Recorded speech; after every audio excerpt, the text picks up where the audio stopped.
បាទសួស្តីអ្នកទាំងអស់គ្នាថ្ងៃនេះខ្ញុំចង់បង្ហាញពី website មួយទាក់ទងនឹង typing អក្សរខ្មែរបាទហើយ typing ហ្នឹងគឺថាល្អសម្រាប់បងប្អូនដែលចង់រៀនហើយដែលរៀនដំបូងអីយើងអាចចូលទៅរៀននៅក្នុងកម្ម app ហ្នឹងបានបាទចាដំបូងយើងចូលក្នុង Google Chrome មកបាទចូល Google Chrome ហើយយើង search មកយើង search ពាក្យថាខ្មែរបាទ search មកបាទខ្មែរ typing study បាទយើងវាយមកខ្មែរបាទ typing study មកបាទហើយយើង search មកបាទពេលជួយ search ឲ្យវាចេញបាទ option ថ្មីនេះកន្លែងនេះគេដាក់ឲ្យថា typing study នេះបាទចេញ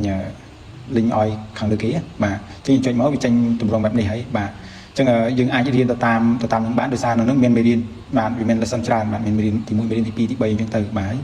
បងប្អូនដែលតាមខ្ញុំចង់រៀនអីថ្នាក់ដំបូងអីបងអាចចុចរៀនទៅតាមមេរៀនទៅបាទមាន